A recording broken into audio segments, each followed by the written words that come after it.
প্রিয় ছাত্রছাত্রী, মাধ্যমিক প্রস্তুতি এই পর্যায়ে আজ তোমরা শুনবে ইংরেজি বিষয়ের উপর আলোচনা। শ্রদ্ধেয় শিক্ষক সোমনাথ মিশ্র মহাশয় আজ তোমাদের সাথে রাইটিং স্কিলের প্রসেসিং নিয়ে আলোচনা করবেন। তোমরা মনোযোগ দিয়ে সম্পূর্ণ ক্লাসটি শোনো এবং যদি কোনো জিজ্ঞাসা থাকে কমেন্ট বক্সে জানাও। শ্রদ্ধেয় শিক্ষক মহাশয় তোমাদের যথাযথ সময় উত্তর দেবেন। Hello students, I am Somnath Mishra. Today 8 September 2020, I am taking your English class. You all know that we are going through a very tough condition and pandemic situation is happening throughout the whole world. So you should stay safe and be healthy at your homes, and you should not go out frequently unless any necessary cause happens. At first, though the school is closed for a long time since 16th of March 2020, at first I am describing your English syllabus in brief. The total of English is of 90 marks. Written examination, seen 20 marks, unseen 20 marks, grammar 12 marks, and vocabulary 8 marks, that is grammar and vocabulary total 20 marks, and writing of 30 marks. Each writing consists of 10 marks each. 3 writings, 3 into 10 is equal to 30 marks. In scene, you have 8 pieces, 4 proses and 4 poems. At first, Father's Health, then Farewell, then The Passing Away of Bapu, then My Own True Family, next the sea fever, then the cat, and at last the snail. Though in 2020 the cat and the snail has come, you have to read only 6 pieces, the first 6 pieces. You can omit the 2 pieces of the cat and the snail, but you have to go out thoroughly the whole 6 pieces, line by line and word by word. You have to understand the whole meaning, the inner meaning and the outer meaning also. Okay. অনেক মাস্টারমশাই আমাকে বলছেন যে বাংলায় পড়ালে তোমরা সকলে খুব ভালো বুঝতে পারবে, ইংরেজি বললে সবার বোধগম্য হচ্ছে না, ওই জন্য আমি তোমাদেরকে বাংলায় বলছি বাকিটা। সিনের সিলেবাসটা তো আমি আগেই বললাম। এবার আনসিন 20 নাম্বারে থাকে। আনসিনটা হয়তো কঠিনও থাকতে পারে, তোমাদেরকে গোটা আনসিনটা বারবার ধরে পড়তে হবে। বারবার ধরে পড়ে যে ওয়ার্ডগুলো তোমাদের বুঝতে অসুবিধা হচ্ছে সেই ওয়ার্ডগুলো তোমাদেরকে আন্ডারলাইন করে রাখতে হবে এবং তার মানেটা, গোটা বাক্যটা পড়ে তার মানেটা তোমাকে বোঝার চেষ্টা করতে হবে, বারবার পড়তে হবে, এর কোনো বিকল্প নেই। এবং সব থেকে কঠিন যে পার্টটা ইংলিশে আমি এবং অন্যান্য ইংরেজি মাস্টারমশাইরা মনে করেন সেটা হচ্ছে ভোকাবুলারি পার্ট। ভোকাবুলারি হচ্ছে যেটা গ্রামারের পরে একটা 8 নাম্বারে থাকে, তোমরা সকলে জানো যে আনসিন থেকে শব্দ খুঁজে বা শব্দ চয়ন করে লিখতে হয়। এটা কিন্তু যথেষ্ট টাফ এবং তোমাদেরকে এটা করতে হবে। এটা করলে তোমরা ভালো নাম্বার পাবে। তোমরা হয়তো কোনো ওয়ার্ডটা বুঝতে পারছো না, তোমাদেরকে তার মানেটা গেস করে নিতে হবে বা তোমাদেরকে তার মানেটা হয়তো ধারণা করতে হবে, এই মানেটা এই হতে পারে, তাহলে তোমরা ভালো করবে। গ্রামারে তো তোমরা জানো যে গ্রামারে কি কি থাকে, গ্রামার নিয়ে বেশি ডিসকাস করার কিছু দরকার নেই। হ্যাঁ, প্রপার ফর্মস অফ ভার্বস থাকে 3 নাম্বারে, তার 3টে করে অপশন থাকে, তার মধ্যে একটা করে অপশন লিখতে হবে, বুঝতে পারবে। একই রকম থাকে সাধারণত, বা হয়তো আলাদাও থাকতে পারে। খুব সোজা, ভার্বের সঠিক রূপ দিয়ে শূন্যস্থানটা পূরণ করতে হয়। একটু পড়লেই তোমরা পারবে। তারপরে 3 নম্বরের গ্রামার থাকে একটা আর্টিকেলস প্রিপোজিশন দিয়ে 3 নম্বরে 3টে ড্যাশ থাকে, প্রত্যেকটা ড্যাশে 1 নাম্বার করে, মোট 3 নাম্বার থাকে। এটাও খুবই সোজা। তারপরে যে পার্টটা থাকে একটা ভয়েস থাকে, ভয়েস চেঞ্জ একটা থাকে। অ্যাক্টিভ থেকেই সাধারণত প্যাসিভ করতে দেয়, প্যাসিভ থেকে অ্যাক্টিভ খুব একটা দেয় না। তারপরে একটা ন্যারেশন চেঞ্জ থাকে, সাধারণত ডাইরেক্ট থেকে ইনডাইরেক্টই করতে দেয়, মানে প্রত্যক্ষ উক্তি থেকে পরোক্ষ উক্তি করতে দেয়। আর তারপরে একটা ওয়ার্ডের প্রপার ইউজ অফ টেন্সটা, মানে শব্দটাকে পাল্টাতে হয়। ধরো নাউন থাকলে সেটাকে অ্যাডজেক্টিভ করতে হবে, অ্যাডজেক্টিভ থাকলে ভার্ব করতে হবে, এরকম ভাবে 1 নম্বর থাকে, মোট 3 নম্বর। আর 3 নম্বরের তারপরে 3 নম্বর যে থাকে সেটা হচ্ছে গ্রুপ ভার্ব বা ফ্রেজাল ভার্ব। খুবই সোজা, তার লিস্ট দেয়া থাকে, একটা মাত্র এক্সট্রা থাকে, দেখবে 4টে করে অপশন থাকে নিচে, একটা মাত্র এক্সট্রা থাকে, মানে একটা বাদ হবে।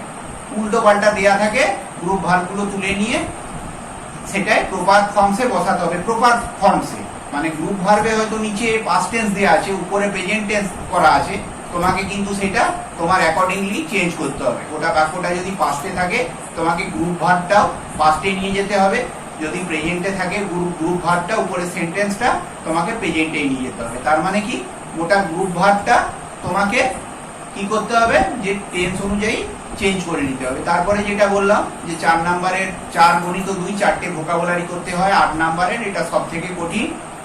আনসিনের শব্দ, যদি কোনো শব্দ বুঝতে অসুবিধাও থাকে সেটা তোমাদেরকে গেস করে করতে হবে। আর তারপরে রাইটিং অংশ, রাইটিং এ 3টে রাইটিং, প্রতিটি রাইটিং 10 করে, মোট 30 নাম্বার। এটা কিন্তু ম্যাক্সিমাম ছেলেরাই করতে পারে না, আমি বারবার ইনফাসিস করছি। আমি বহু দেখেছি, বহু ছাত্রছাত্রী তাদের কিন্তু দুটো বিষয়ে প্রধানত ভীতি থাকে, একটা ইংরেজি আর একটা গণিত বা অঙ্ক। তো রাইটিং তোমরা টাচ করবে, টাচ করলেই আমাদের ইনস্ট্রাকশন থাকে, আমরা যতটা সম্ভব তোমাদেরকে নম্বর দেওয়ার চেষ্টা করবো। কেউ কিন্তু ছেড়ে এসো না, ব্ল্যাঙ্ক ছেড়ে এসো না, যা পারবে তোমরা হিন্টস দেখে, হিন্টস দেয়া থাকে বা আউটলাইন্স দেয়া থাকে দেখবে উপরে কোনো রাইটিং এ, সেইটা দেখে লেখার চেষ্টা করবে। 2020 সালের মাধ্যমিক পরীক্ষায় 3টে রাইটিং এসেছিল, একটা রিপোর্ট লিখতে দিয়েছিল 10 নম্বরের, যে কোনো একটা অ্যাক্সিডেন্টের রিপোর্ট, যে কোনো, সেটা বাস অ্যাক্সিডেন্ট হতে পারে, ট্রেন অ্যাক্সিডেন্ট হতে পারে বা অন্য যে কোনো অ্যাক্সিডেন্ট হতে পারে। একটা লেটার ছিল, ঠিক আছে, তোমার ফ্রেন্ডকে একটা লেটার পড়েছিল 20 সালে, সেটা ডেসক্রাইব করতে বলা হয়েছিল। আর আরেকটা কি পড়েছিল, আরেকটা পড়েছিল একটা প্যারাগ্রাফ লিখতে দেয়া হয়েছিল, যে মোস্ট মেমোরেবল ডে, মানে তোমার জীবনের কোনো স্মরণীয় দিন। সেটা তোমার জীবনের কোনো ভালো দিনও হতে পারে, খুব আনন্দের দিনও হতে পারে, the happiest day in your life, বা তোমার জীবনের সব থেকে দুঃখজনক দিন বা স্যাডেস্ট ডেও ইন ইউর লাইফ, সেটাও হতে পারে। ঠিক আছে, এই গেল তোমাদের মোটামুটি ইন্ট্রোডাকশন। এই পৃথিবী সংকটময় মুহূর্ত চলছে, চারদিকে করোনার থাবা একদম থাবা বসাচ্ছে, কত মানুষ প্রাণ হারাচ্ছে। তোমরা খুব সাবধানে থাকবে, খুব প্রয়োজন ছাড়া বাড়ি থেকে তোমরা বের হবে না, এবং অবশ্যই বাড়ি থেকে বেরোলে মাস্ক এবং তোমরা হ্যান্ড গ্লাভস ইউজ করবে, এটা তোমাদেরকে রিকোয়েস্ট। সবাই তোমরা ভালো থাকো এবং সুস্থ থাকো। আজকে আমি তোমাদের রাইটিং এর এমন একটা বিষয় পড়াচ্ছি যেটা 2017, 2018, 2019, 2020 এই 4 বছর তো নিউ সিলেবাসে পরীক্ষা হয়েছে, একবারও এই রাইটিংটা আসেনি। সেটা হচ্ছে ডেসক্রাইবিং এ প্রসেস বা অর প্রসেসিং, মানে কোনো জিনিসকে তৈরি করা বা বর্ণনা করা, কোনো জিনিসের বর্ণনা করা। আমাদের প্রসেসিং করতে গেলে কতগুলো পয়েন্ট মনে রাখতে হবে। প্রথম দেখো, আমি তোমাদেরকে একদম ইংরেজি লিখে সেটাকে বাংলা করে বুঝিয়ে দিচ্ছি যাতে সবাই বুঝতে পারে। The process may be describe in 2 ways, মানে এই প্রসেসটাকে, প্রসেস লেখাটাকে দুটো ভাগে ভাগ করা যেতে পারে। 1 নম্বর, number 1, it may be describe, এটাকে বর্ণনা করা যেতে পারে ইন ইমপার্সোনাল ফর্ম, মানে ইমপার্সোনাল ভাবে সেটাকে বর্ণনা করা যেতে পারে, এবং প্যাসিভ ভয়েসে লিখতে হবে সবসময়। তাহলে প্রথম কথাটা তোমাদেরকে কি মনে রাখতে হবে, যে এটা ইমপার্সোনাল ফর্মে লিখতে হবে এবং প্যাসিভ ভয়েসে লিখতে হবে। আর 2 নম্বর কি মনে রাখতে হবে তোমাদের, যে ইট মে বি ডেসক্রাইবড, এই প্রসেসটা তোমাদেরকে বর্ণনা করতে হবে বা ডেসক্রাইব করতে হবে by a set of imperative sentences. Imperative sentence দ্বারা, ইম্পারেটিভ সেন্টেন্স মানে তোমরা জানো নিশ্চয়ই যে ইম্পারেটিভ সেন্টেন্স কাকে বলে। হ্যাঁ, ইম্পারেটিভ সেন্টেন্স মানে কোনো কিছু আদেশ বা অনুরোধমূলক বাক্য, তাকে বলে ইম্পারেটিভ সেন্টেন্সেস। কোনো অর্ডার বা কমান্ড বা রিকোয়েস্ট বোঝালে ইম্পারেটিভ সেন্টেন্স হয়। ইন বোথ দ্য ওয়েজ, এই দুভাবেই, দ্য সেন্টেন্স লিঙ্কার্স, কতগুলো সেন্টেন্স লিঙ্কার্স ব্যবহার করা হয়, হুইচ আর জেনারেলি ইউজ, যেটা সাধারণভাবে বলা হয়। প্রসেসটা লিখতে গেলে বা ডেসক্রাইবিং প্রসেস লিখতে গেলে এই শব্দগুলো তোমাকে ব্যবহার করতে হবে। এইগুলোকেই বলে লিঙ্কার্স, মানে সংযোগকারী। এক নম্বর হচ্ছে অ্যাট ফার্স্ট বা ফার্স্ট, দু নম্বর হচ্ছে নাও, তারপরে হচ্ছে দেন, তারপরে হচ্ছে নেক্সট, তারপরে আফটার দ্যাট, তারপরে লেটার, তারপরে দেয়ার আফটার, আর লাস্টে তোমাদেরকে কি লিখতে হবে, ফাইনালি বা অ্যাট লাস্ট, ইটিসি। তাহলে কি বললাম আরেকবার আমি রিপিট করছি, লিঙ্কার্স গুলো কি কি, কতগুলো লিঙ্কার্স ব্যবহার করতে হয়। অ্যাট ফার্স্ট বা first, now, then, next, after, after that, later, thereafter, finally, at last ইত্যাদি ব্যবহার করা হয়। 2020 সালে যে দুটো রাইটিং বা ডেসক্রাইবিং প্রসেস আসতে পারে, ডেসক্রাইবিং প্রসেস বা মেকিং প্রসেস, সেটার এক নম্বর হচ্ছে ফিনাইল আর দু নম্বর হচ্ছে ওআরএস বা ওরাল রিহাইড্রেশন মিক্সচার। এই দুটো আসতে পারে। তার মধ্যে আমি তোমাদের আজকে যেটা পড়াচ্ছি সেটা হচ্ছে দ্য প্রিপারেশন অফ ফিনাইল বা হাউ ফিনাইল ইজ প্রিপেয়ার্ড। তুমি প্রথম যেটা নিয়ে বলতে চাইছো, যে যেটা তৈরি হচ্ছে ফিনাইল নিয়ে বলছো যদি, তাহলে তোমাকে দু এক লাইন প্রথমে একটা ভূমিকা দিতে হবে, ইন্ট্রোডাকশন দিতে হবে। আমরা কি বলতে পারি তাহলে, ফার্স্টলি বা অ্যাট ফার্স্ট, যে phenyl is used commonly in our homes, যে আমাদের বাড়িতে, প্রত্যেকের বাড়িতে ফিনাইলটা ব্যবহৃত হয়। In our homes, in every bathrooms or in every verandas. Verandas মানে হচ্ছে বারান্দায় ফিনাইল ব্যবহার হয়। এইটা তুমি গেল একটা ইন্ট্রোডাকশন গেল। দ্বিতীয়ত, সেকেন্ড বাক্যটা যেটা বলবো, যে এটা সব তোমাকে মেকিং প্রসেস বা ডেসক্রাইবিং প্রসেসের ক্ষেত্রেই বলতে হয়। The preparation of phenyl goes through a number of steps, মানে কতগুলো পদ্ধতি অনুসরণ করে কোনো একটা জিনিস তৈরি করা হয় বা ফিনাইল তৈরি করা হয়। প্রত্যেকটা জিনিস তৈরি করতে গেলে আমাদেরকে পরের পর কতগুলো স্টেপ মেনটেন করতে হয়। তাই এই বাক্যটা কমন, যে দ্য প্রিপারেশন অফ, তুমি যেটা নিয়ে লিখছো সেটা আমরা এখানে বলবো the preparation of phenyl goes through a number of steps. দিয়ে তোমাকে ওই যে লিঙ্কার্স গুলো বলেছিলাম তোমাদেরকে, লিঙ্কার্স বা সংযোগকারী, সেগুলোকে ব্যবহার করতে হবে। অ্যাট ফার্স্ট, প্রথমত, castor oil is boil. Castor বানানটা খেয়াল রাখবে, ক্যাস্টর উচ্চারণটা ক্যাস্টার হলো CASTOR, ক্যাস্টর। তারপরে then the crushed resin, crushed CRUSHED, crushed মানে হচ্ছে থেঁতো করা, আর রেজিন মানে হচ্ছে রজন। থেঁতো করা রজন ইজ মিক্সড উইথ ইট, এইটার সঙ্গে মেশানো হয়। আফটার দ্যাট, তারপরে caustic soda solution is mixed, caustic soda সলিউশনকে মিক্স করা হয়, তার সঙ্গে মেশানো হয়। অ্যান্ড ইট ইজ স্টিয়ার্ড, এটাকে নাড়ানো হয় ভালোভাবে, ইট ইজ স্টিয়ার্ড, ভালোভাবে নাড়ানো হয়। দেন তারপরে দ্য কেরোসট অয়েল, বানানটা লক্ষ্য করবে, স্পেলিংটা CREOSOT, ক্রিওসট বা creosote oil is added and the mixture is kept for 10 minutes, প্রায় 10 মিনিট ধরে মিক্সচারটাকে রাখা হয়। দেয়ার আফটার, তারপরে carbolic and potassium permanganate are added, carbolic এবং পটাশিয়াম পারম্যাঙ্গানেটকে এর সঙ্গে মেশানো হয়।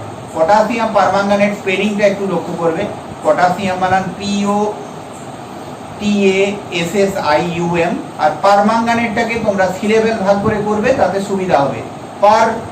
পারম্যাঙ্গানেট এইভাবে বললে সুবিধা হবে। তাহলে thereafter carbolic and potassium permanganate are added, then some water is poured, কিছুটা জল ঢালা হয়। And the solution is stirred, এবং সেই সলিউশনটাকে ভালোভাবে নাড়ানো হয়। ফাইনালি বা ফাইনালি জায়গায় তোমরা বলতে পারো যে অ্যাট লাস্ট, এটাও বলতে পারো it is left for 24 hours, 24 ঘন্টার জন্য এটাকে রেখে দেওয়া হয়। Now the phenyl is ready for market, এখন ফিনাইলটা বাজারে প্রস্তুত হয়ে গেল, বাজারের জন্য প্রস্তুত হয়ে গেল।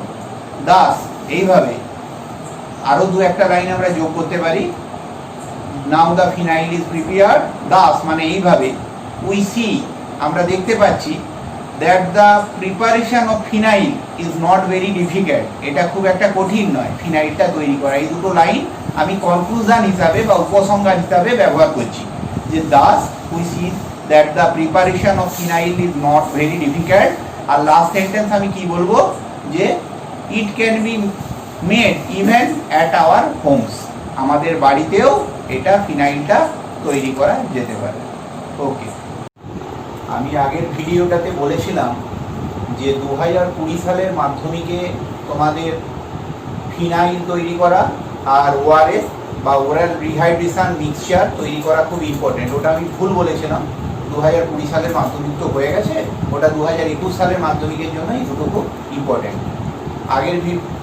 আগে আমি যেটা পড়ালাম তোমাদের ফিনাইল তৈরি করাটা শেখালাম মোটামুটি, আশা করছি তোমরা বুঝতে পেরেছো বা শিখতে পেরেছো। এবার আমি তোমাদের এখন ওআরএস তৈরি করা হয় কিভাবে সেটা শেখানোর চেষ্টা করছি। তাহলে টাইটেল কি দেবে বা উপরে কি লিখবে, হেডিং কি দিতে হবে, হাউ ওআরএস ইজ প্রিপেয়ার্ড বা হাউ ওআরএস ইজ মেড, এইরকম ভাবে লিখলে তারপরে এক লাইন বা দু লাইন তোমাদেরকে আমি একটা ইন্ট্রোডাকশন বা ভূমিকা দিতে বলেছিলাম। কি ভূমিকা দেবে তাহলে, যে ORS is very necessary for diarrhoea patients. Diarrhoea মানে হচ্ছে উদারাময় বা পেট খারাপ, বানানটা খুব ক্রিটিক্যাল, একটু লক্ষ্য রাখবে। DIARRHOEA, আবার বলছি DIARRHOEA, ডায়রিয়া। তার মানে ওআরএসটা পেট খারাপের রুগী বা উদারাময় রুগীর পক্ষে খুব প্রয়োজনীয়। তারপরে আমি যেমন ভাবে বলেছিলাম যে লিঙ্কার্স ব্যবহার করতে হবে তোমাদেরকে কতগুলো, at first, comma, hands, pots and a teaspoon, a tablespoon, টিস্পুনের পরে কমা দেবে, a tablespoon and a cup are to be cleanly washed. তার মানে প্রথমে হাত, পাত্র যাতে তৈরি করছো ওআরএসটা, একটা চায়ের চামচ এবং একটা বড় চামচ আর একটা কাপ খুব ভালোভাবে পরিষ্কার করতে হবে। Next, comma, A litre of boiled water, 1 litre ফোটানো জল, আফটার কুলিং, সেটাকে কিছুটা ঠান্ডা করে নেবার পর, ইজ টু বি পোর্ড বা পোর্ড ইন এ পট, ঠান্ডা করে নেবার পরে ঠান্ডা জলটাকে একটা পাত্রে তোমাদেরকে ঢেলে দিতে হবে।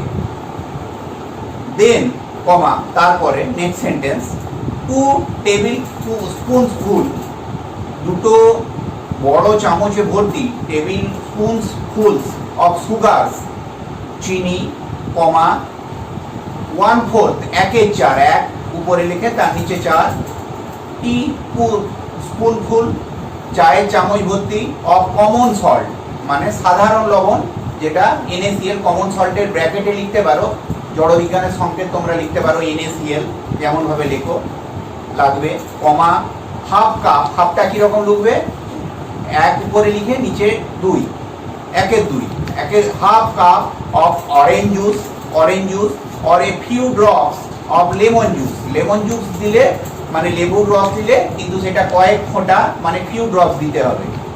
অ্যান্ড 1/4, 1/4, 1 উপরে লিখে নিচে 4 দিয়ে, টিস্পুনফুল অফ সোডিও কার্ব, যেটাকে ব্র্যাকেটে লিখবে কমনলি কল্ড এডিবল সোডা, যেটাকে খাওয়ার সোডা বলে। এডিবল মানে হচ্ছে ভোজ্য বা যেটা খাওয়া হয় সেটাকে বলে edible.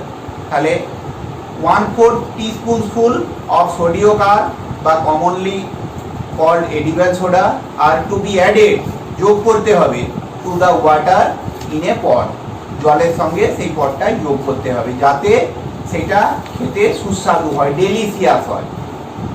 The mixture, then the mixture, then লিখবেন, দেন দ্য মিক্সচার, তারপরে এই মিক্সচারটাকে is to be stirred well, খুব ভালো করে নাড়াতে হবে, নাড়িয়ে দিতে হবে ভালো করে, যাতে গোটাটা ভালো করে মিশে যায়। Full stop. Now the ORS is ready, ওআরএসটা এখন রেডি হয়ে গেল। রেডি ফর ইউজ লিখবে, রেডি ফর ইউজ। তারপরে আরো দুটো যেমন বাক্য দিতে বলেছিলাম কনক্লুশনে একটু বাড়ানোর জন্য, সেই রকম দুটো বাক্য দিতে পারো, যে it is used for removing shortage of water in the body. এটাকে কেন ব্যবহার করা হয় না, শরীরে জলের পরিমাণটা যে কমে যায় সেটাকে দূরীভূত করতে ওআরএসটা ব্যবহার করতে হয়। ওআরএসটা জলের শরীরে কমে যাওয়াটাকে হ্রাস করে, জলের ভারসাম্যটা বজায় রাখতে সাহায্য করে ওআরএস। হ্যাঁ, আর লাস্ট সেন্টেন্স ফাইনালি, ফাইনালি বলা দরকার নাই, it is also useful, it is also useful for curing, cure করা, এটা আরো কাজে লাগে কিওর করতে। হ্যাঁ, কিওর করতে দুর্বলতা, দুর্বলতার ইংরেজি উইকনেস।